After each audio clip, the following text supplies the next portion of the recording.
All right, we're rolling. Welcome back to another episode of Pod Nem. It's late April, which only means one thing: NBA playoffs. I got Haddock with me here today, who's become almost a regular for NBA talks on Pod Nem. So Haddock is here, and Scully of OTD, his first appearance on Pod Nem.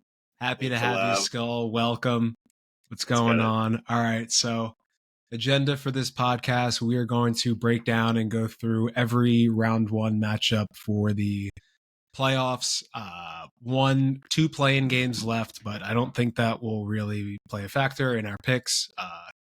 Kings and Pelicans is the Western Conference playing for the 8 seed, and Bulls and Heat are the Eastern Conference playing game for the 8 seed. So um, those haven't taken place yet, but like I said, those probably won't play a factor in our picks. So yeah, let's get to it. You guys want to start in the East or the West first? Let's start west, I guess. West? All Let's right. end, Yeah, let's I'm end down. east with our guys. I'm down. Okay. We'll start West. First matchup, like I said, Kings Pelicans is yet to be decided yet, but that'll be the 8 seed. So first matchup would be the Thunder, the 1 seed, versus the winner of Kings Pelicans. I'm just gonna start off blazing hot. If the Kings win that playing game versus the Pelicans, I'm picking the Kings in that series. Stick with your I was talking to guys, Haddock before. I think I had Minnesota as kind of my weakest link going into the playoffs in terms of the top three teams. But with All that right. being said, I think the Kings match up really well against OKC. Shea is probably gonna like get whatever he wants, but in terms of like the big men that Sabonis has trouble with, like Chet is not that. Like Yeah. Sabonis struggles with like big, physically built, overpowering kind of like centers and small fours and stuff.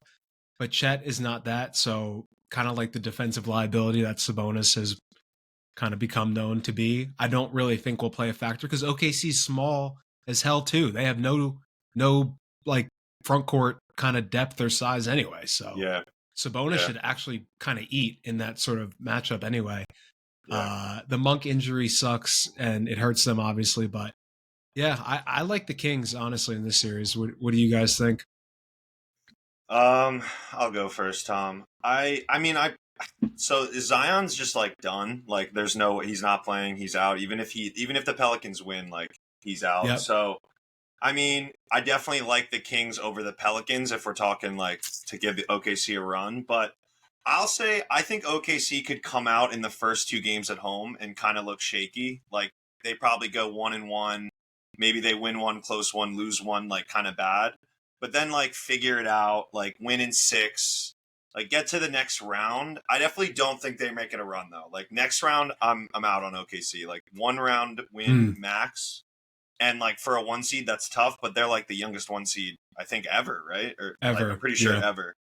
Yeah, so like I can't really expect that team to make a run, but I think they get out of the first round shaky to start it, and then they end up winning in six. Maybe it does go seven, especially if it's against the Kings. But yeah, I still think OKC pulls it out. Shea eats, like you said, Sabonis should eat, but I mean the talent probably leans a little bit more. I don't know. It probably is pretty close because like you got Fox and Shea, Sabonis, Chet, J Dub is probably next to them. Like it's close, so I'll give Yeah. you the Kings making it close, but I would take OKC in six.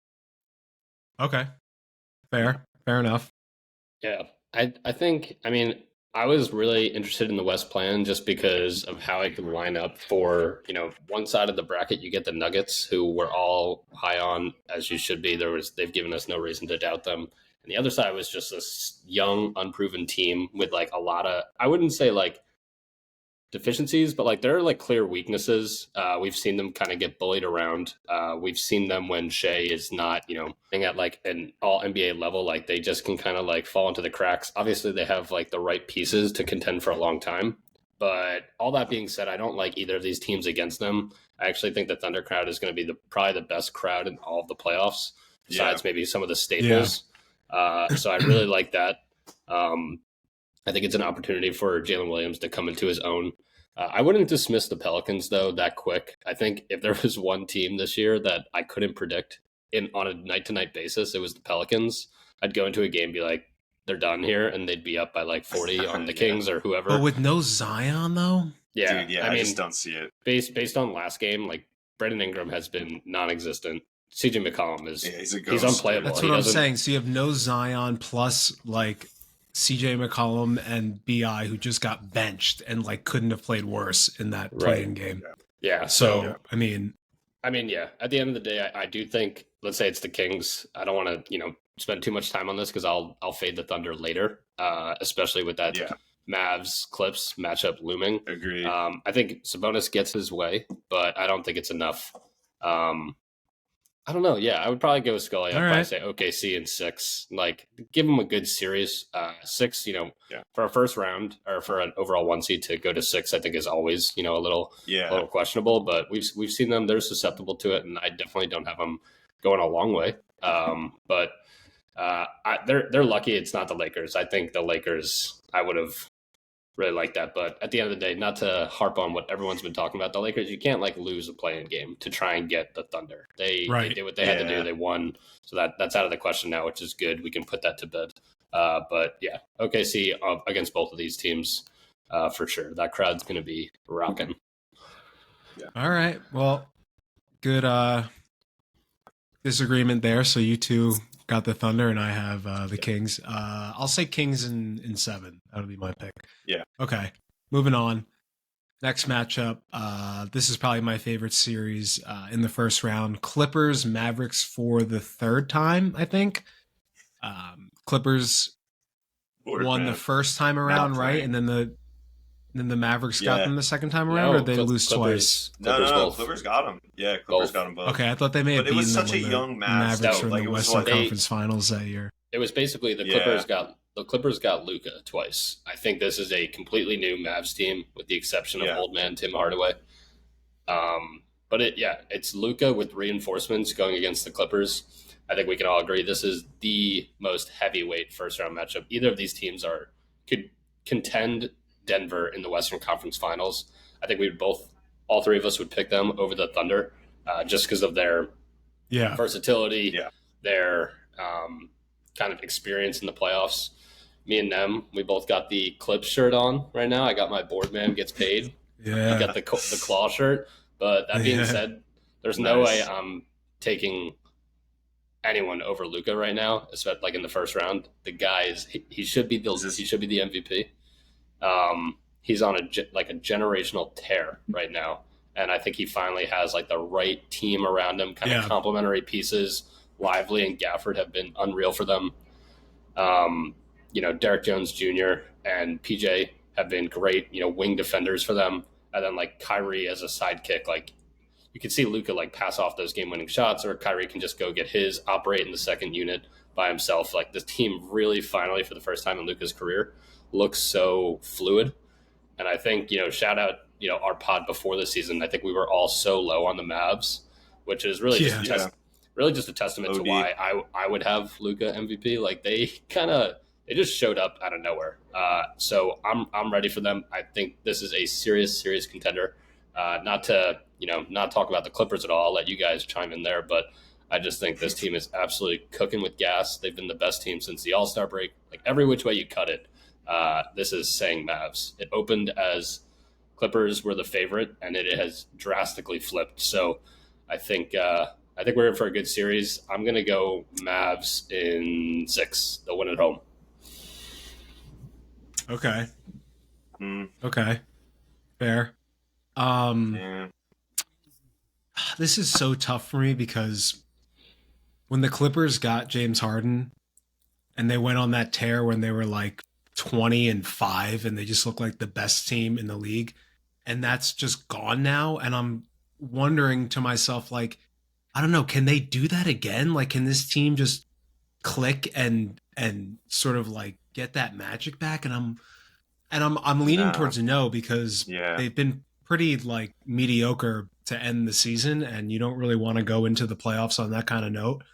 But yeah, I don't know. This skid is weird. I read Kawhi is kind of dealing with something with his knee again already, and it's already got all the makings of like, Clippers are going to get disappointed. Here we go again, dude. Yeah, here we go again. Harden, like, just I don't know. He just hasn't looked good lately. So, but I mean, I'm leaning Mavericks, but I guess just not even to look past this particular series, but they still worry me defensively. And even with all you said, Haddock, like it can still feel very like Luka heavy and dependent at times, even though they do have better role players and Kyrie and stuff. Whew, man, I'm gonna go Mavericks in 7. But yeah, that's saying a lot because I feel like if you asked me this question in January, everyone would have said Clippers. Like that was everyone's finals pick. It's that's just what I'm saying, right? It's weird, like how this season for them has just been like, you know, a tale of two seasons. It's really weird, and I don't know what like Clippers we're gonna get. So yeah, I'm gonna go Mavericks in 7. Yeah. I mean, it does kind of feel like we're doing this again with the Clippers, and I almost like the same thing we said at the beginning of the year, Nem. I'm not going to get trapped. Like, this team... Not falling for it. Not falling for it, yo. Like, now Kawhi, like you said, has, like, something going on with his knee. Like, by game 3, he's probably going to be, like, on a minute. It's just like, dude, I'm not dealing with it. I honestly think I would lean Mavs in 5, and it's like it leads into like a Clipper blow up, like Ballmer's head on a stake, like it's over, dude. Like right before the new stadium. Like, no, they can't blow it. No, but Paul George is an unrestricted free agent, right? Exactly. Paul George a free agent. Kawhi's now officially like old and hurt. Harden old. Like, I mean, what is this team if they lose in 5 to the Mavs? And I could see it happening. Right. I mean, like you said, it's not like the Mavs. I do think there's questions still. They're like the hot team now. They're like, all right, look out for the Mavs to make a run, especially with OKC as the 1 seed. So I get that, but let's not like. I mean, the like you said, it's Luka centric, and the role players have not done it in any sort of like meaningful games, really. Like we got to see it a little bit. I think Kyrie is obviously like a huge dimension that we haven't seen on this Mavs team, like actually in the playoffs. So it'll be interesting to see how far they can actually go. But I definitely lean Mavs and Mavs kind of quickly, and it leads to a Clippers meltdown, honestly. Wow. Okay. Yeah. Damn. I feel that. I don't know. I feel like the Clippers, like they have a better head coach. Like, Ty Lue can just coach laps around Kid. Yeah. Oh, and if Kawhi and Paul George are healthy and play like they're supposed to play, I mean, the Mavericks don't really have anyone who can stop those guys. Like, PJ Washington and Jones, right? Was that his name? Derek Jones? Yeah. Yeah. Are so good. I guess their best wing defenders. Yeah, he's good. Yeah. But, like, and if Harden, I mean, I don't know. I feel like the Clippers can throw Paul George on Luka or Kawhi. They can really smother either of those guys, those two. Yeah. I mean, if we're getting 100% of Kawhi, I guess like my opinion does change a little bit. But I already don't know if we are. I don't think we are. He got a knee injection. He's starting out shaky. And the Mavs I'm are still the 5, throwing right? Kawhi on Luka like all 48 minutes. I don't care. I guess. Yeah. I mean, yeah. If he's out there, I mean, you have no other option. You're not putting Harden or Man on him. Yeah. You know, dude. PG maybe. I just almost PG maybe. Oh, yeah, or yeah. I mean, yeah. Both of them should guard Kyrie and Luka. That would be their best shot. Yeah, but it's kind of going to be really performing. I don't know. Maybe I'll be wrong, and I'll just eat my words on the Clippers because they've done me dirty so much. But yeah, I don't think they have much of a shot in this series. But I'll have to be wrong. I'm down for the Luka narrative, though. I really want to see him do well this playoffs, and he will. Are we allowed to curse on Podnem? Yeah, sure. Yeah. As an explicit rating, so yeah. Yeah. It's got the E next to it, I'm just messing around. I think this team, like, literally, if you break up their season into chunks, they were so good with Russ, and then he got hurt, and then they became really shaky. Right. And I think that in itself is a little worrisome. I think he's been really good for them off the bench. Probably deserves some 6-man consideration, but I really just don't like the guys after that. And I don't know, like, I think this series, we're going to talk about another series in the West where I think it's straight up offense versus defense. And I think this one is just if you're going to lean into what's going to prevail in the playoffs this year, like those defensive, hard-nosed teams, or like just like fluid offensive teams like that shoot 40% from three, what's going to prevail? I think we're leaning towards like the offensive like side of it, and like that is just like the new NBA. You've seen it in the regular season. I think the playoffs is catching up, and for that reason, I think the Mavs are just going to score way more points than the Clippers. I don't think they're going to be able to stop. Like even throwing Kawhi at Luka, I don't think he is 20. I don't think he's 2015 Kawhi on LeBron anymore, or 2014 Kawhi on LeBron anymore. No. I mean, I don't think he's 2017 Kawhi. I think he is a mid-range assassin. I think he is so polished, but I think Luka is like levels above that offensively, with a better sidekick in Kyrie. So I think this game could be. I mean, I think this series could just be the Mavs just might not be stopped points, and they're going to get beat in the playoffs when they meet a better offensive team, which frankly doesn't really. Exist, but I don't know. I think the Mavs actually do it kind of handedly. We'll see. Luka he's ready. He's ready. He's had the one Western Conference run, and they somehow lost to the Warriors team. Like that Warriors run. We didn't even touch on them. Kind of shout out the dynasty ending, but like the teams that got beat by that Warriors run is crazy. The Celtics, the Mavs, just leave them to the Nuggets. Side, it's the like Nuggets in the Nuggets in the first round. They didn't have Jamal, but like they went through some teams anyway. So I think Luka is like he's here. We talk about the Western Conference Finals. Like these are the two best players in the league. They're due for like a high stakes, all eyes on a series, and I think that's this year. Luka Jokic. So yeah, I got the Mavs, and you probably can tell who I have in the second round too. A lot of pressure on Luka. So you guys both have. All that being said. All right. Well, I have the Mavericks in 7, more of a tighter series. You guys say it's going to be more 5 or 6. You're going to handle it easier, but okay. All right. We're all on the Mavs, I guess, for this first round matchup. Moving on, next series, alluding to Haddock's offense versus defense matchup in the West, we have the Timberwolves versus the Suns. This is probably my least favorite series in the entire first round. Easily. To pick. Watch. To pick for sure. That's what I'm saying. Both. I was like off on the Suns before the year, quick flowers, and I was looking pretty right.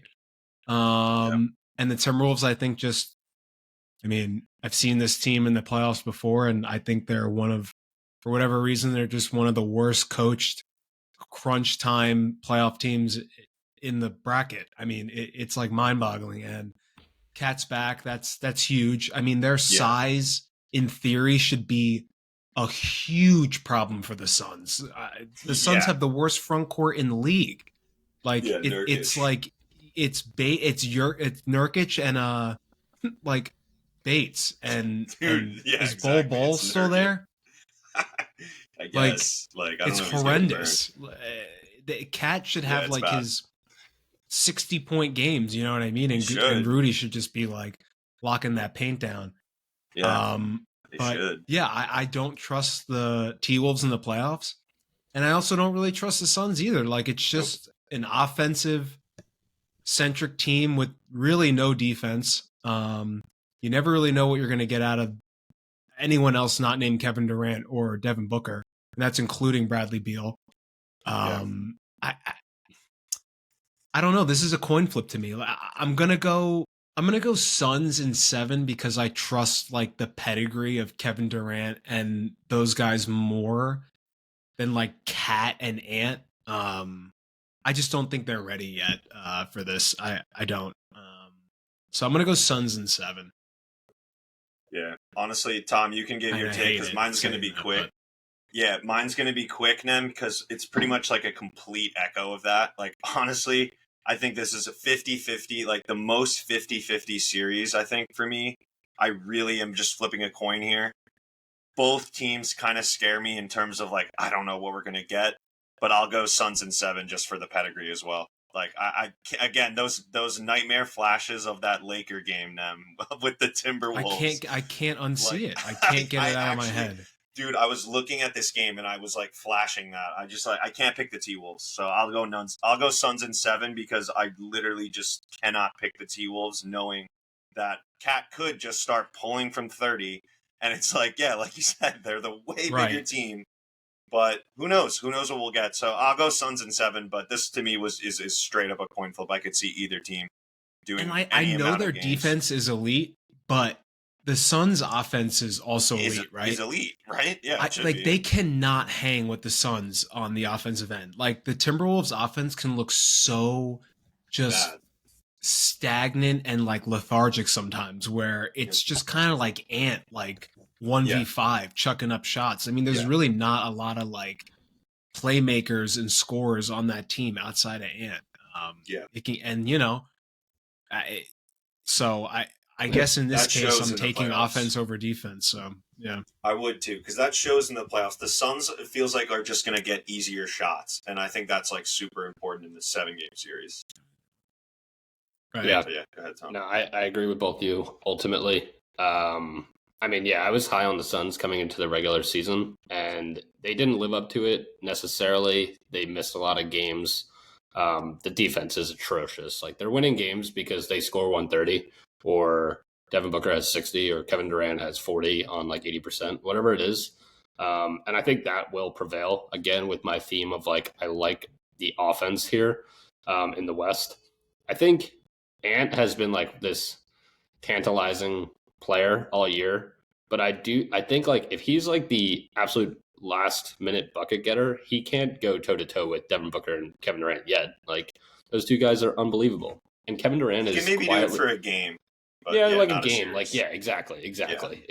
Which is why, I'll have Suns in 7. But I don't think the Wolves have the interior to tear up the Suns like the Nuggets would. Kevin Durant quietly is having like one of his best years ever. The guy is like borderline invincible. I was telling you, he's played his most minutes in like 10 years. And he's shooting, he's as efficient as he was on like the 2017 Warriors.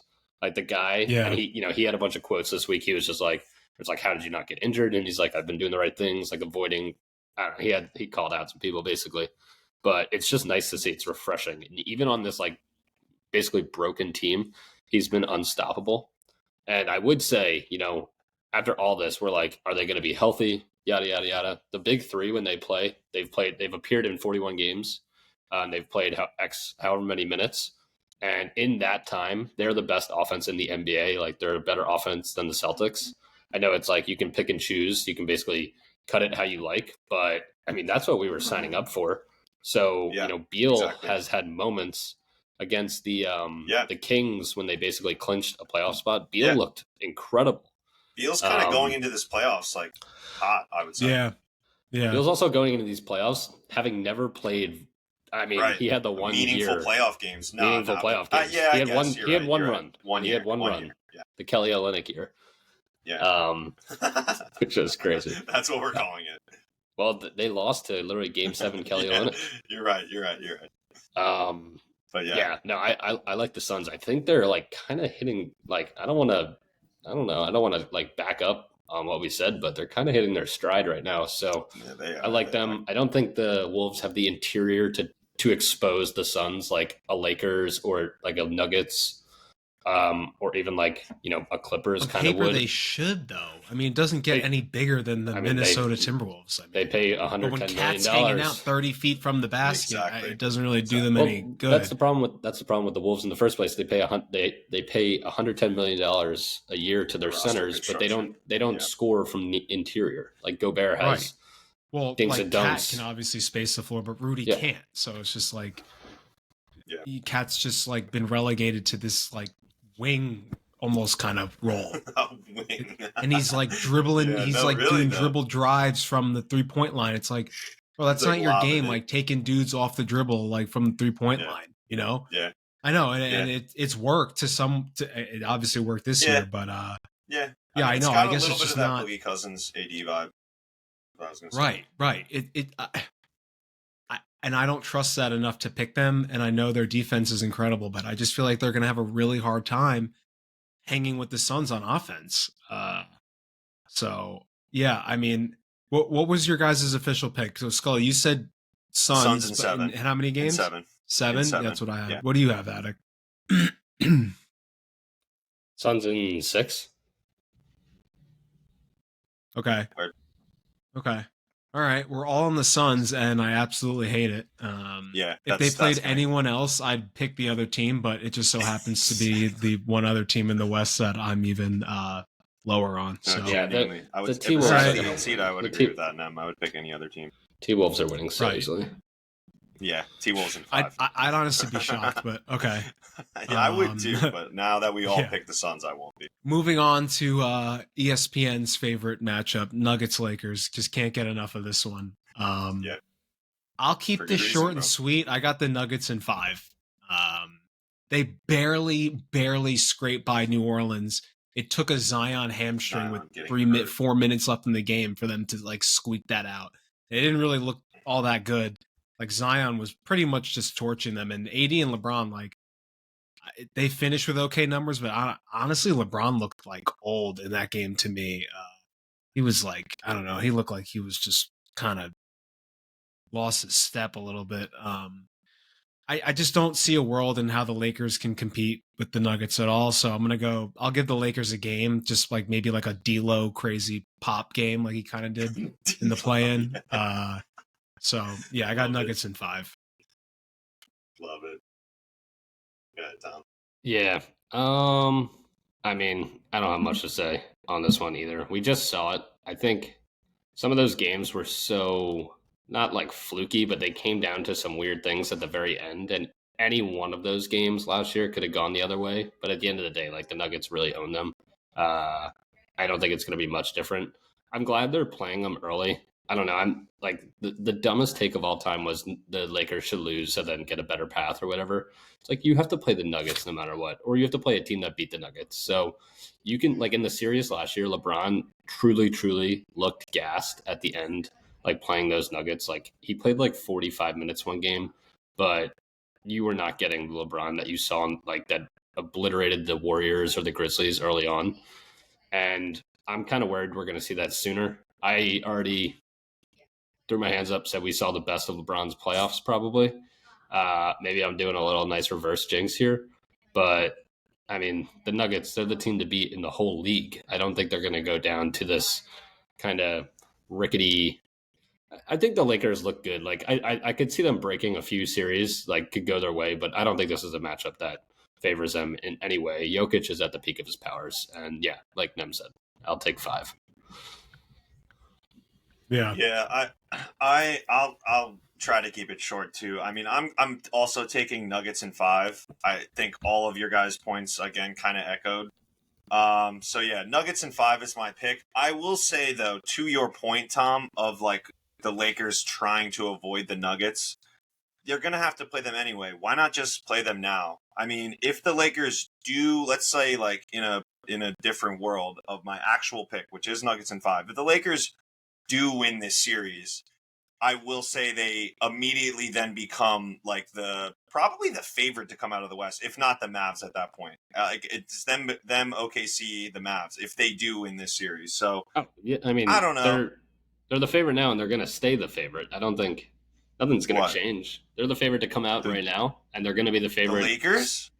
Oh no! Sorry. No. I Yeah, had that back. I'm saying, Wow, yeah. really? The Really? Nuggets, Really? exactly. But yeah, that's more so Wow. my take. If the Lakers win this series, with that in mind that they've now taken down the Nuggets already, I do kind of think like, okay, maybe the Lakers are the favorite at that point to come out of the West. I would probably pick it. But Nuggets in 5 is my pick. The Nuggets are going to win. They're better. We saw the Lakers against the Pelicans. Zion was literally doing whatever he wanted. It was actually kind of nuts. He didn't even make like a move. He was just going left and Yeah. like laying it up. So Right. Nuggets in 5. But just for the narrative, if the Lakers were to pull this off, I would immediately say they're the favorites to come out of the West, in my opinion. No, That's my take. if they pull it off, it's because they're like fresh right now. They're not gonna last. And Agreed. if they were to, Agreed. if like this Lakers team were to play like the Celtics in the finals, that would be an abomination. They would literally get They run would get out of the smoked. gym. But the ratings would go crazy, though, if it was Lakers Celtics. Yeah, that'd be I don't nuts. think we have to worry about that. The Lakers are not making the NBA Finals. I'll be the first to say that. Yeah. Yeah, I mean, kind of a tough draw for the Lakers getting the Nuggets in the first round. That's Like you said, Scully, yeah. like, yeah, if they played another team, if they had another matchup, then yeah, it would have been closer maybe, but this is just worst case scenario. So early exit for LeBron and co. All right, that wraps up the West. We'll move on to the East now. Celtics, the 1 seed, they will play the winner of the Bulls and the Heat. Jimmy Butler is out forever. He has like an MCL sprain. He's not coming back anytime soon. I think Won't he's matter retiring. because He's about probably the Heat aren't going to win that game anyway, so it doesn't really matter. Good career, dude. Good career. Shout out Jimmy, dude. Yeah, I'm pretty sure he's eligible for an extension, and if I'm the Miami Heat, I'm not giving him one. He doesn't play enough. He's always hurt. There's no way. I'm not like, yeah, no way, dude. He's 35 now. I would just kind of pivot and retool a roster and do something else. I mean, this team got fluky and lucky as fuck last year. They were an 8 seed. They were like 2 minutes away from not even making the playoffs against the Hawks in the 9-10 game. And yeah, I mean, it's just like I would totally just like kind of pivot off Jimmy and retool. Because they do this whole thing where they don't take the regular season seriously, and Jimmy plays like 50 games, and then they kind of like turn it up in the playoffs. Well, that's what happens when you get an unlucky injury or whatever. But Jimmy's always been injury prone. But everyone's like, oh, if Jimmy didn't get hurt. Well, that's what happens when you're an 8 seed. You got to play in these playing games. Maybe if you took the regular season seriously, you wouldn't be in a playing game, and you'd have more rest in between when the playoffs start. Like, you know what I mean? Like, what's the point in resting all regular season if you're going to get hurt in the playing game? Like, you know what I mean? So stupid strategy. I hate the team. I hate how they take the regular season so softly and unserious. So yeah, I think they got what they deserved. Moving on. Hawks, I'm just going to pencil in the Bulls. Like, I can't see the Bulls losing to the Heat without Jimmy Butler, but I don't know. Maybe I've seen crazier things, but let's just call it Celtics, Bulls, or Heat. Wait, before you do that, I love your Heat rant right there. I feel like that was very inspired. You carried that over from past years. I hope they win and the Celtics just fucking smack them in the first round. Like, that would be so cathartic. Like, every Celtics fan I've talked to wants the same thing, and even like the Knicks, Knicks fans kind of wanted that too. Well, now without Jimmy, you want the Heat, bro. It's almost like a sword in their back. Even with them, like dude, stabbing them when they're dead. No, but I was gonna say now they're just dead though. Shout out, in the wake of Heat future. Shout out Terry Rozier in that trade. They gave up a 2027 first for 0 out of 1 games in the play-in for Terry. Yeah, he's really, also he's out tomorrow too. So that I mean that stinks. I mean everyone. I've never seen that people freak out about a role player like that before, but I mean we've seen some black magic from the Heat. But yeah, I think we can all agree. Most people are rooting for the Bulls. They're more of a fan favorite here. If it is Celtics Bulls, if we're penciling that in, I'm going to save my breath for the later segment and say Celtics in 4. Nice. I'm not so confident. I think the Bulls could take the Celtics like 6. I really do. Bulls are frisky, man. Their offense is good, and they're frisky. Yeah, I feel like they can take 1, maybe 2 off the Celtics. I mean, dog, this is the same team that, I mean, it's not the same team obviously, but nobody has watched the Celtics blow more leads and be more disappointing than me. Okay, this team was down 3-0 to a Heat team that is not even about to make the playoffs, and it's basically the same roster, except they got Rozier and lost Vincent and Lowry, which should make them better. Which again just goes to my point about how fluky last year was. But anyway, I don't know. I've just like I think the Bulls can take a game, at least maybe 2. So I'm gonna go Celts, and I'll say 5. Yeah, I mean, again, if we're penciling in the Bulls, which I agree, I think without Jimmy, the Heat are so dead. If we're penciling in the Bulls, I'll say Celtics in 5, but the Bulls win Game 3 by like 20 for no reason, and it's right. Still the Bulls will win Game 1 Yeah, I mean, like we send a ripple throughout Boston, dude. Taking Boston, game 1 on the road, Boston, and yeah. like just a fucking Boston-wide sweat I'm beat telling after you, game this is 1, a team that, and again, it's not the same team. I know the roster is different, but this is a team that lost game 1 to the Sixers without Embiid last year. You know what I mean? Like, yeah, I've seen this nucleus like blow leads and lose games that they're supposed to win plenty of times. I'm not saying they'll lose the series. I'm saying it could go like as high as 6. It's just my opinion. It's what I'm telling you as an avid Celtics fan. Okay, it's not going to be. I don't think they're going to sweep them. I agree. No, so, I yeah. actually, I will say that. I agree. Celtics in 5, and I would take 6 before I would take a sweep. I'm taking 5, but I would take 6. I would take 6 before a sweep. I would. That is literally insane. Celtics looked insane. horrible to close the season. Dude, they blew a 30-point lead to the agree. Hawks like twice. I don't know. care. It's just they didn't like play. dude. That was in the month of March. They literally locked up the 1 seed like in like March 5th. Yeah, but no, it wasn't in year, March. like, it was in April. To say, and, like, no, I'm I just don't saying. know. Like, I think we're all in agreement here. This to team say, can just look really off some nights. I don't know, man. Their threes aren't falling. Like they look kind of like a disaster almost sometimes, and I don't know. Right, Bulls are playing their best basketball, and I think they're really frisky offensively, at least. Shout out Kobe, dude. UNC gang, dude. Shout out Kobe. I love that he's hooping right now. That's like the best. That's like one of the best contracts.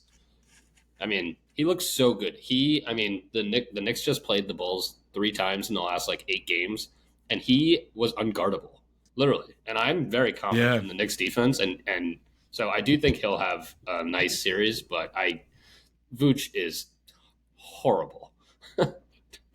Right? Yeah, I know. Yeah. We don't have. It's not like we're not so far off. Yeah, it's not like them, I'm not like you say they're picking the Celtics pretty easily. It goes as high as 6. It's a fun little 8 seed, though. It's a fun little 8 seed. Yeah, it is. All right, all right. I got Celtics in 5. Scully, you're 5 too. Yeah. And Haddock has the sweep. Okay. All right. Next series, NBA TV extravaganza, Cavaliers Magic. This is my second favorite, or I'm sorry, my second least favorite series in the first round. There you go. Wow. I'm going to go Scully, similar to your like Clippers sort of lose and burn out, crash out, blow it up. Yep.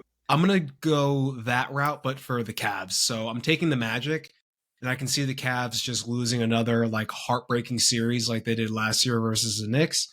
And D. Mitch leaves. Maybe you trade Jared Allen and you're just kind of left with like Garland, who has just looked out of character all year pretty much. And Mobley, who, if anyone hasn't noticed, is not the second coming of Kevin Garnett. So, and they're just going to go into the offseason like reeling and uncertain about this team. And D. Mitch is going to leave a wake of devastation in his path. Yeah. So I'm going to go Magic in. I'll go Magic in 6. Nice. Magic in 6. Wow. Yeah, nice. All right. So who's going to be? Nem, give me your top 3 leading scorers on the Magic in this series. Paulo, Franz, Jonathan Isaac, Suggs. No, I don't know. Isaac doesn't play enough. No, I'm fucking around. Cole Anthony. All right, give me your leading 3 scorers on the Cavs. D. Mitch, then what? D. Mitch for 40. Freaking D. Mitch and probably Max Strus, dead ass. Okay, is that better than Franz, Paulo, and Cole Anthony? But D. the Mitch, Magic have like a top 3 defense in the league. Yeah, I think. All right, so I only set you up like that because they're elite on defense. I am so anti-Magic. They have played no one. And D. Mitch is like banged up too. Yeah, well, that's the biggest question. And if the Magic win, I think they somehow mitigate D. Mitch to a point where I was unexpecting of that, or maybe he's actually like really more hurt than he is. I've seen D. Mitch go for 50, 55, and 60 in playoff games, and I think he can channel that here this year. I think last year, they got kind of punched in the face. They weren't really expecting that. And I think this is a similar Magic team, but I think the Magic really don't offer any offensive game. I think Franz is more touted than what he's actually capable of in terms of a playoff setting, in terms of getting your own shot and things. I think Paolo is so legit. He's literally 21 or 22, and he's going to be a force to be reckoned with for a long time. So no slander on Paolo. But besides that, I'm just not scared of anyone on this team offensively. And my theme of like the pod today, not to go to school of Doc right here, but it's really been like you do need some offensive prowess to win these games, and I don't think the Magic bring any of that. I know we're all like down on the Cavs, and they should be definitely brought down because they're like literally like losers for ducking the 3 and the 2 seed. I think that's a horrible way to go into the playoffs, but I do think they're going to benefit in this case. They're going to win this series, only to be rewarded with the Celtics. But D-Mitch is going to average 35. I think Garland will kind of pick his spots, get like 8 to 10, 12 assists maybe. Mobley has actually been shooting pretty well in the second half of this year. I think we're going to see a Cavs team that we're more familiar with from like parts of last year and even like January, February of this year when they were like on a roll. I think the Mavs are just like your classic. There's always one or two in each conference.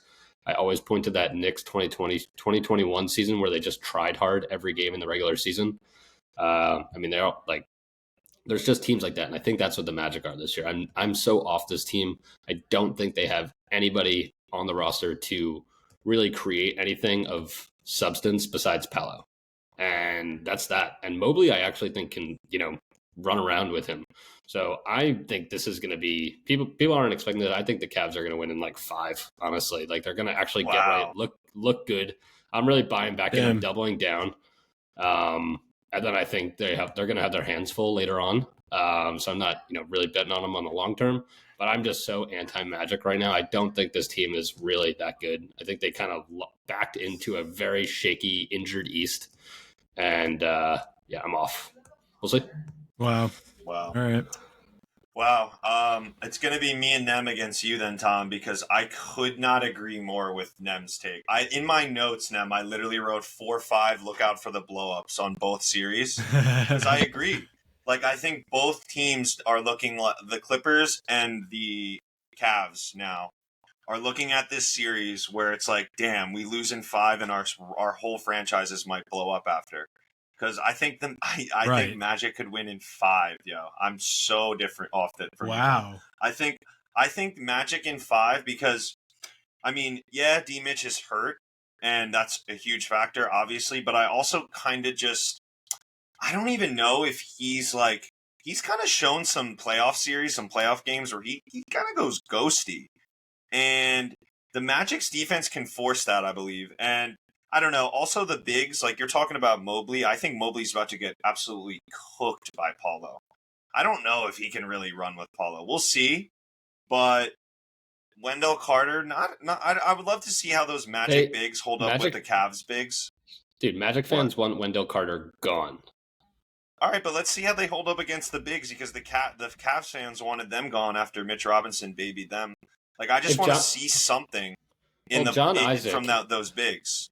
Yeah. My God. Jonathan Isaac, literally you'd think he was Hakeem Olajuwon, the way I hear he's talked about. The guy plays 15 minutes. If he shows up and plays 35 minutes a game, if he's capable of doing that, like if they can turn that on and channel that, I think differently of this, but they haven't done it yet. They've had meaningful games where he wasn't asked to do that. The Magic could have had the 2 seed. They were ahead of the Knicks for a while. They were ahead of the Bucks. Yeah. And they lost a few of these games that they were really trying hard. And John Isaac plays like 20 minutes. I don't think Wendell Carter is the same, force that like Mitch Robinson was to them last year. Definitely not. So, Definitely not. It could look different. There are some things where, yes, I'm very high on the Cavs right now. And if the Magic absolutely punch them in the face, there's some things I can be like, yeah, that, this probably happened or that happened. Or Suggs went crazy on defense on D-Mitch, but I don't see it on the offensive end to accompany their like defensive prowess really. And I don't know, pointing to again like a game I watched again against the Knicks or like the Clippers late in the year against the Warriors, like they have no one to just go get a bucket. And Paolo can do it somewhat, but at the end of the day, like Paolo is 6'10". He's like more of a power forward, and he's not I mean, sorry, he's not LeBron yet. He's not Dirk yet.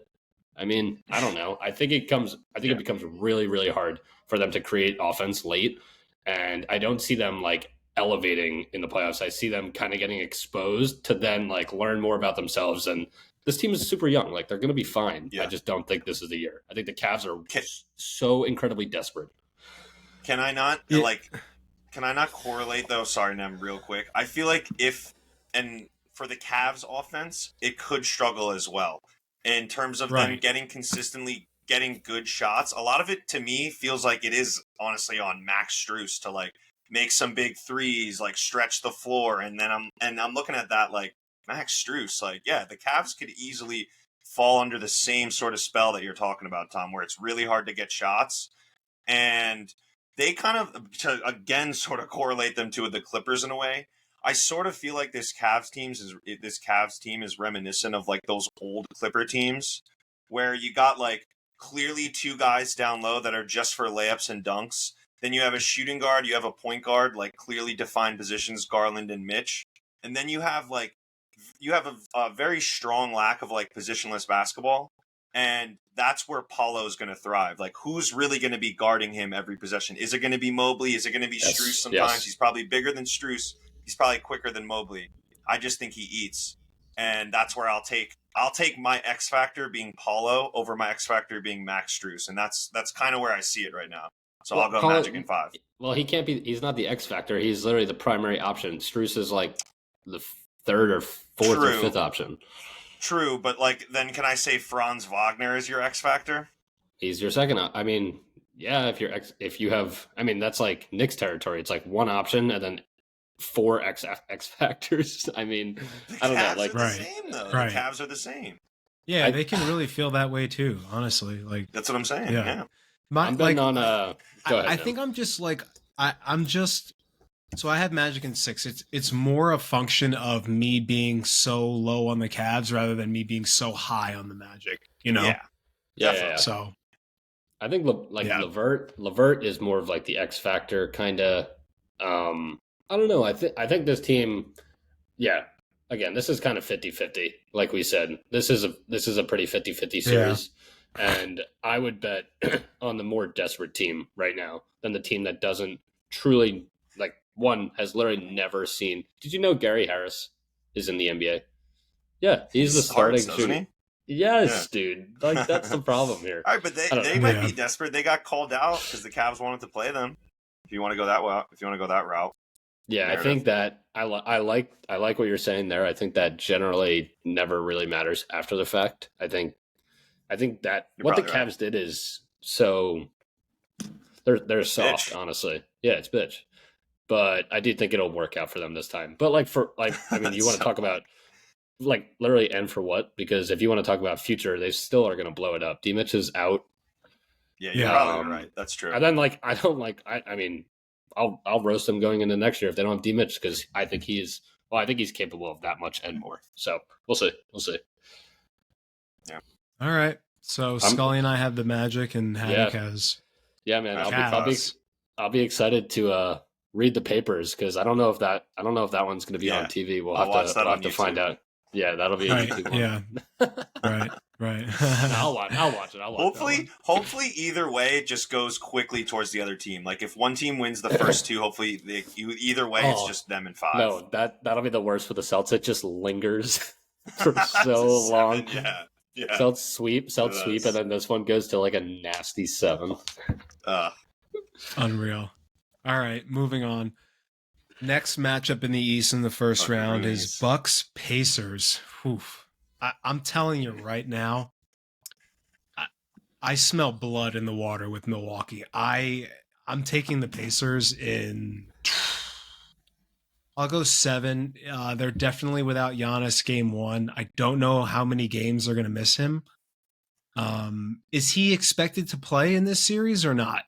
Dude, it's so up in the air. Really. Yeah, something. I'm gonna guess he's out I don't for like half that. of it. Something negative came out today. Honestly, we knew he was out for game 1, basically, and then something more negative came out today.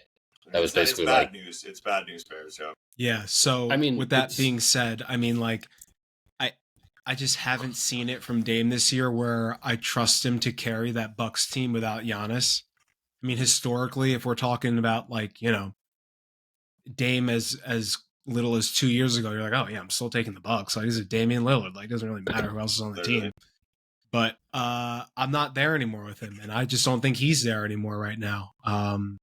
They've looked awful pretty much ever. I mean, they're like sub 500 ever since Doc came in. They still are a mess on defense. Their role guys just don't really give them much. And I think they're going to have this isn't even a battle of, offense versus defense. These are both offensive centric teams. And I just think the Bucks are going to have a hard time like scoring with Indiana, especially without Giannis. I mean, it's going to be really, really hard. Halliburton hasn't looked right since he got hurt, and that's troubling. He definitely hasn't looked like, October through January Halliburton, where he was just like first team All-NBA. So that worries me a bit, but I still like the Pacers in this. I just can't like confidently pick the Bucks not knowing how long Giannis is going to be out. Yeah. That's enough to just make me lean Pacers. So I'm going to go Pacers and I'll go Pacers in 7. I don't know if I said 6 before. I'm going to go Pacers in 7. Yeah.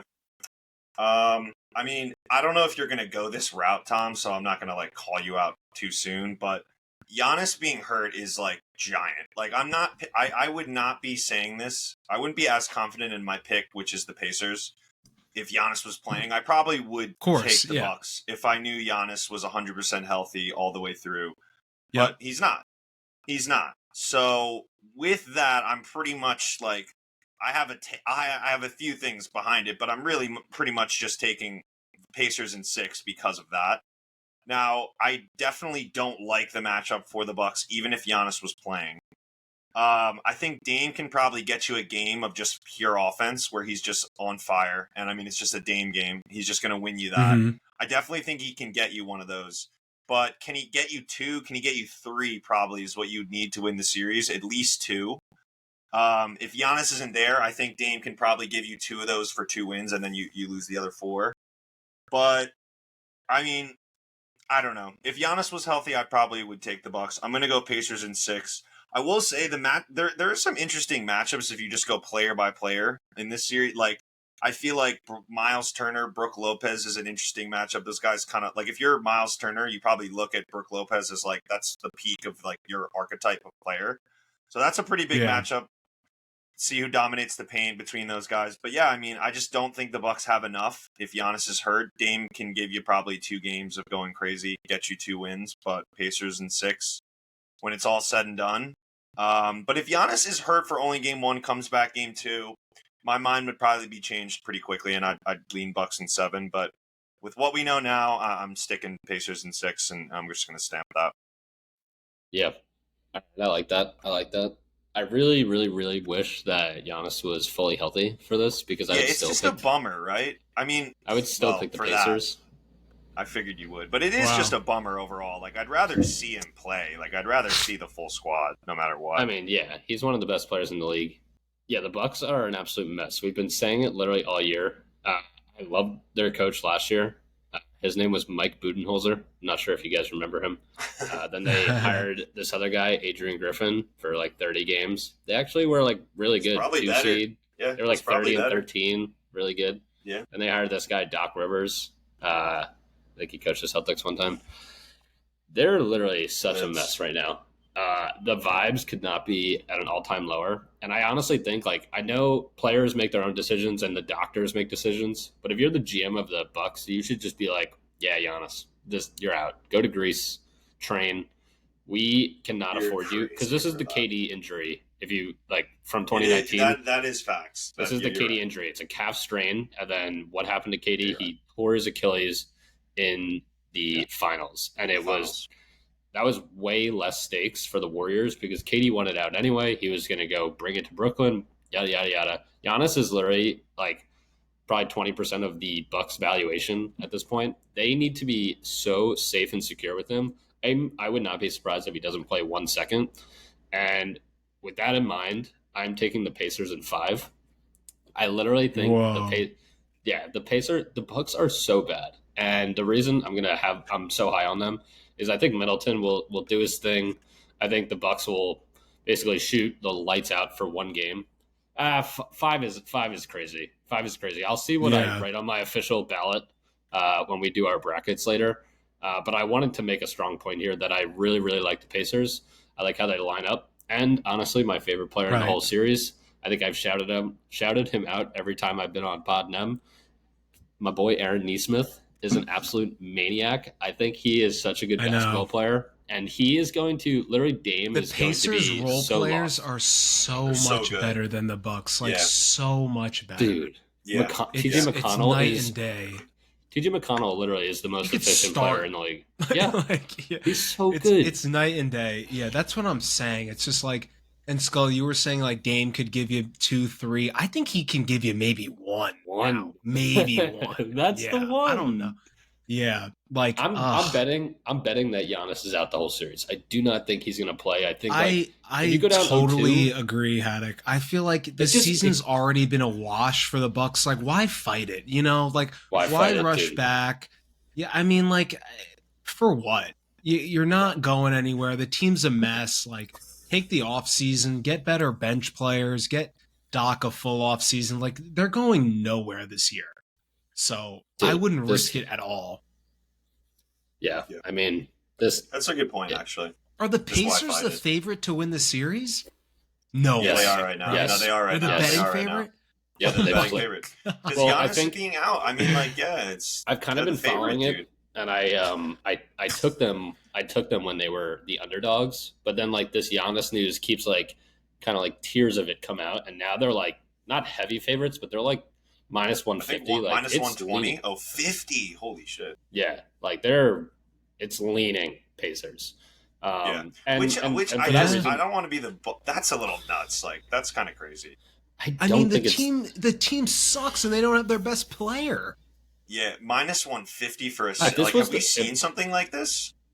Well, this makes me pissed because I don't think the Pacers are all that. I think they match up nicely with the Bucks. I think Halliburton could get like literally just stay in front. Honestly, I mean, if you're looking, we're gonna look ahead to the next series because the winner of that will get the winner of this. And I don't like any of these 4 teams, dude. I mean, it comes back to our point. Like, I don't like anyone outside of the Celtics. Yeah. Right. Yeah. All right. I mean, I guess I'll be the only like the Bucks like bring us in on the. I don't know. Are these Pacers role players going to do it in the playoffs? I do want to see that before I'm just like, all right, yeah, Pacers in 5. So I would say Pacers in 6. I'd lean 7 before I'd lean 5, but Pacers in 6. No Giannis, Pacers in 6. Yeah, I have Pacers in 6. So, all right, we're all on the Pacers. Wow, huge disappointment that Giannis isn't playing, but love that for the Bucks. It is what it is, though, bro. It is, but I don't really know how far that team would have went regardless. But it's always saddening to see someone of Giannis's caliber like just not in the playoffs. I mean that just sucks. You never know what can happen. So, yeah. All right, we're all on the Pacers. Jeez. Okay. Again, not really like not loving it. Don't love the Pacers, but the Bucks just might be that bad. And no Giannis, it can't get any worse. So, all right. Pray for Giannis. Last and final series in the East is the New York Knicks versus the Philadelphia 76ers. I'll let you guys start first, and then I'll wrap it. So you guys go first with your Knicks. Dude, got anything burning, Tom? let it fly, bro. I have so many thoughts, man. Why do we save this for the end of the pod? We should highlight this. We should maybe move this. We should move this up, dude. Well, this is the best way to end it. It's over. Yeah, move it up. Dude, I mean, this series, first of all, I'm just gonna get out in front and say this is the 2-3 matchup of the year. I think we're kind of off on the Bucks. We know what the Sixers are made of, and we know what the Knicks are made of. If you stack up all the teams at their best in the East, it goes Celtics, some version of Sixers, Knicks, Bucks. So this is the 2-3. It just happened to come a little early, which is why I think like the second round being like Pacers, Bucks, like that's chicken for whoever wins this. Dude, this is. I mean, I just want to. I'll get into. I'll let you guys chime in. I just wanted to get into. Shout out my Knicks, dude. 50 wins. I'm so happy they went for it. They had to go 4-0 in their last 4. They blew the doors off 5-0, Boston. I think. They had to go 5-0. They took out Milwaukee, Boston, the Bulls twice, the Nets. Like, they were fighting tooth and nail because they really wanted that 2 seed. I love that they didn't shy away. They didn't care if it was the Heat or Sixers. And here we are. We got the Sixers. We got, you know what, best season in 12 years. Golf clap. Here's your award. The reigning MVP, Joel Embiid. Yeah, clap it up. I mean, this shout out the I-95 series. Like, this is the best series. This should be. I mean, if LeBron wasn't playing the Nuggets, this would be the featured game every single night. 2 iconic fan bases. They haven't met in so long. And yeah, Jalen Brunson is an absolute superstar. Like, he is so here. I'm excited that people get to see another postseason of Brunson. We got a glimpse of it last year. Yeah, I'm getting like a little emotional, honestly. This series is what dreams are made of. Yeah, I should let the mic drop. Like, I might not have anything else to say, bro. Way to be. No pick for me. Yeah, no pick. No pick. I abstain. Nice. Well, I'll make a pick then, bro. I'm picking legitimately, unbiasedly, Knicks in 7. But I do think you'll love this, Tom. I think if Devo's hot, this could be quicker than 7. Like, if Devo is hitting his shots, I don't know. I think it could be I think it could be quicker than 7, maybe 5 or 6. But we see what we get out of Embiid.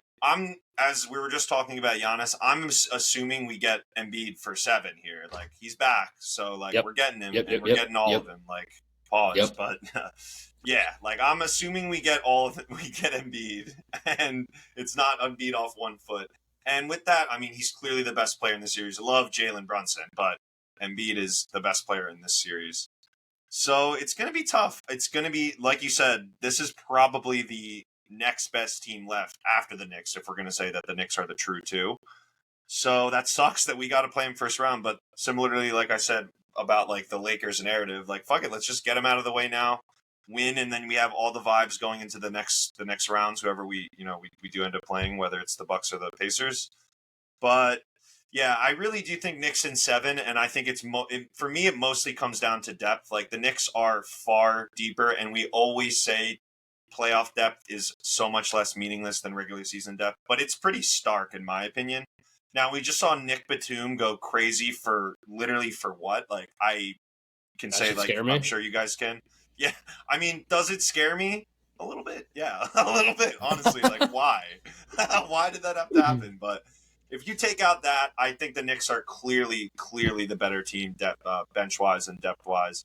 And hopefully that comes to fruition with the idea that Embiid is, maybe not playing 48, like, So, again, I'll go Knicks in 7. I'm definitely a fan of the Knicks, and I want to see them win, but I really do think that they could get this in 7. And either way, I agree. This is the series we're watching. It's going to be tooth and nail fight all the way through.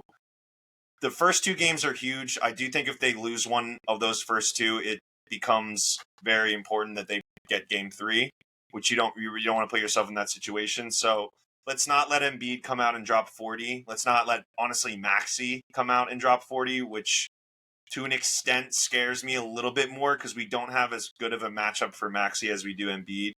Like, Mitch and Hart together, it's obviously Embiid, but I'm willing to, like, roll with the punches on that. Maxey's probably getting checked by Devo /Hart /OG /Miles McBride. Like, it's going to be he's in the chamber. So let's see how the chamber does against Maxey. But he'll probably get his. So, bottom line, great series. Knicks in 7. We'll see you in the next round. That's what I got. Yeah. No, I have a pick. I want to hear what Nem's got to say though. Wow. Yeah, go all right. Well, I could not be on a more different wavelength than you guys. I think this is like the most boring, like, unexciting series. Yeah. I mean, the Sixers suck. Did you guys not watch the play-in game? I mean, like, it took a Nick Batum legacy game to barely beat the Heat with an injured and hobbled Jimmy Butler. I mean, like, in the first half of that game, it looked like they never saw a zone in there. They were like, if you look at no one shot well that game. They all went like 5 for 15. Like I just said, it took Nick Batum, who's never going to do that again, to drop 25 to beat the Heat, who aren't even going to make the playoffs. I mean, like, Embiid is clearly not 100%. Like, clearly. It's very demonstrable that he's not 100%. I don't think, like, he's going to, like, be that dominant in this series. And even if he was 100%, like, the Knicks have the bigs to handle it too. The team is not good. Like, Tobias Harris is like 1 foot out the door already. He's awful now. Maxey, I mean, the Knicks, other than McBride, like, don't really, like, Brunson and DiVincenzo are not, like, not defensive all stoppers. Defense type kind of guards. Dude, I mean, like you said, they have, like, sleep you on know Devo. what I mean. Devo can get it done. You know what I mean. He, like, yeah, they got some different looks they can throw on Maxey though, and yeah, outside of the Sixers not being very good, they're just the most boring team in the watch too. Like, they're so boring to watch. I hate watching them. They're very boring. Like, there's nothing fun about that team. It's the way Embiid at the free throw line, and Merchant. That's pretty much it. And then, like, Maxey will get his and stuff, but, like, it's a boring team. Like, I think the Knicks win in 5, dead ass. Like, love it. I don't think the Sixers, especially with Embiid at he's probably at like 60%. Let's be real. He hasn't looked good. So I hope. Yeah, I think this is like short and quick and easy and boring, to be quite frankly. Mm-hmm. Like, I got the Knicks in 5. Love that. Absolutely love that. From your mouth to God's ears, Nem. I love it, but I don't know. I just maybe I'm the same as you as a Celtics fan. Like, why are you guys as a so Knicks afraid fan. of the Sixers? Like, did you not watch the Heat game? No, we Well, watched. first of all, we did say They're last horrible. year how they. I agree, but we did say last year how the Heat like flukily got to the it can happen even if they look bad in one game. Like, it's not. I'm not going to take that much too much to heart. Like, all right, they played Spo. Spo can do his thing sometimes and figure out how to do what he did. But bottom line, I agree the Knicks win, but maybe it's me being a Knicks fan having to see it to believe it. Like, I need to see these Devo shots go in. I need to see, like, OG's 100%. I need to see, like, okay, Mitch and Hartenstein can check Embiid. Like, I just need to see that. And that's why I think the first 2 games are huge for even not only the team, but all the fans to be like, okay, yeah, guys, we're the 2 seed. Like, we're actually here. Like, this is real. So maybe that's a lot of it in my head. But I don't disagree with you that the Knicks, I think, are better. And the Sixers are a boring team to watch, but the fans are still going to be up. I mean, the markets are huge. So, like, from that aspect, like, it is still a big time series. And I think it is, it's going to, I do think it's going to go I don't know if I see the Sixers winning a game on the road in Madison Square Garden. Exactly. I don't know. That'll be nuts. I think the Knicks have the best home court advantage in the league, but I also think maybe other than the Thunder, like you said. But the NBA is like so different. It's not like NFL where you can't hear a play. I don't know. Like, I think it's a little different. Like, I think you can kind of almost feed off the crowd. This is coming from my experience. This is coming from my experience of having box seats, NBA playoff basketball on my resume when I played in a bunch of away crowds. You know what I mean? Yeah, right. But I don't know. So that aside, I think that place is going to be absolutely jumping. They need to win. If they win the first 2, I think it's. I don't know. But that's what I'm saying. But if they win the first 2, it could be quick. It could be. I think I'm kind of with Scully, and so now, like, talk about like betting markets and like the actual favorites. It's like dead even. It's actually 50-50 exactly now. The Sixers even opened up a little as favorites. I'm just excited for. I think that was crazy. I don't understand that. I think Nem's right though. Like, it is kind of boring basketball on paper. Like, if you look at the 2 rosters, like if this was this exact team was in Orlando and the other team was in Charlotte, like it would be nothing. Yeah. It's boring, but we know Thibodeau's offense, Tom. It's just like go ahead, Brunson, figure it out. Like, it's not fun.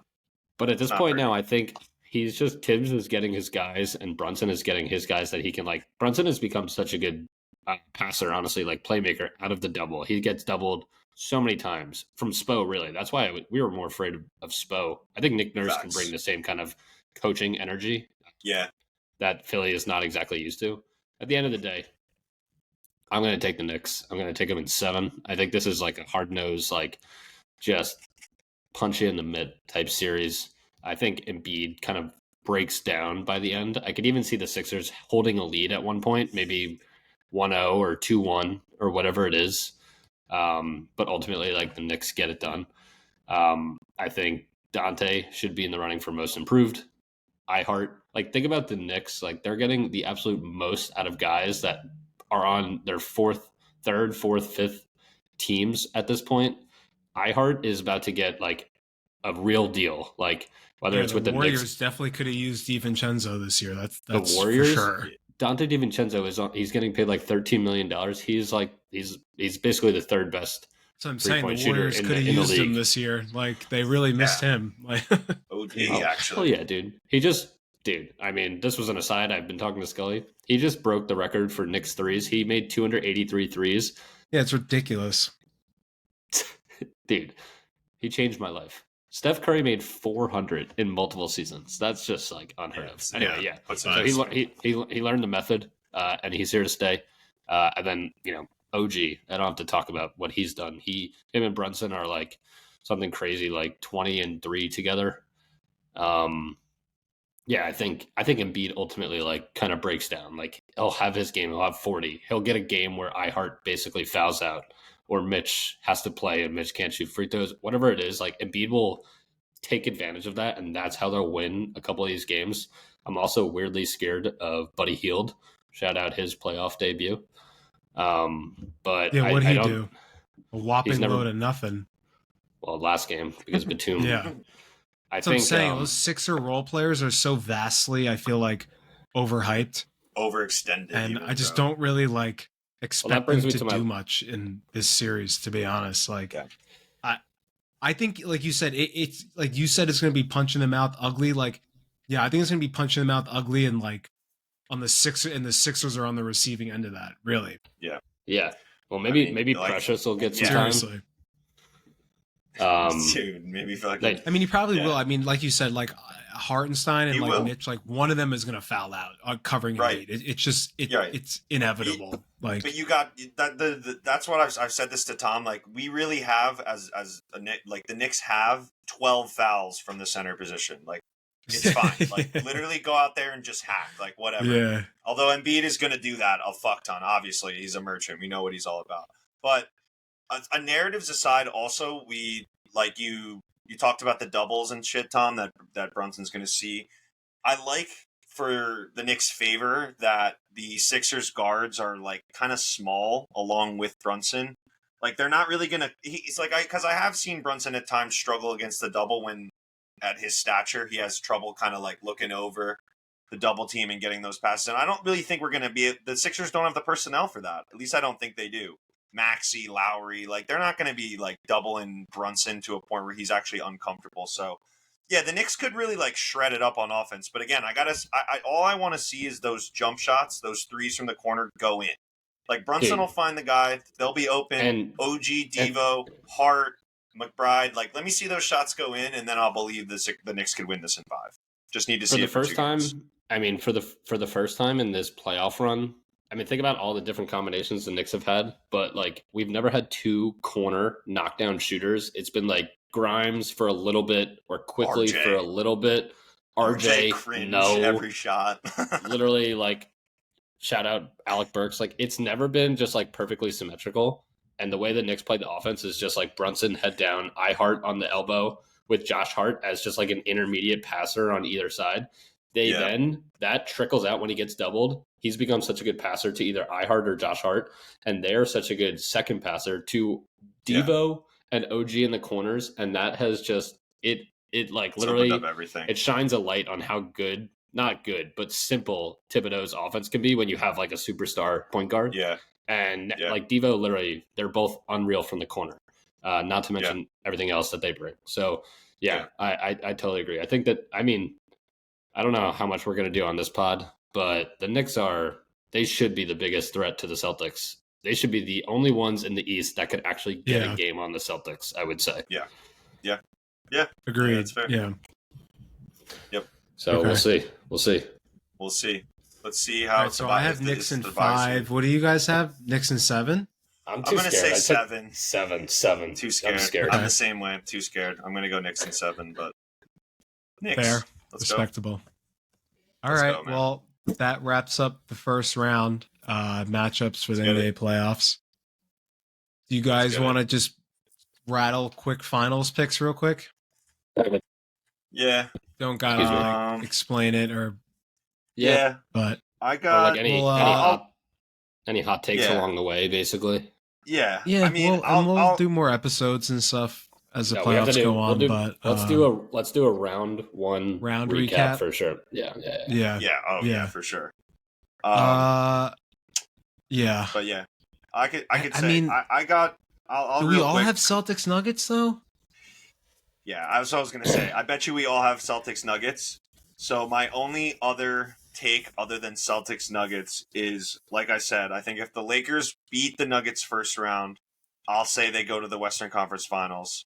Dude, write Give that me down, that. I guess. But also, I am selfishly. I don't know about you guys, but I'm selfishly kind of rooting against the Nuggets just because I feel like the narrative has maybe gotten a little stale. Like the Mavs would be way more fun to see in the So finals.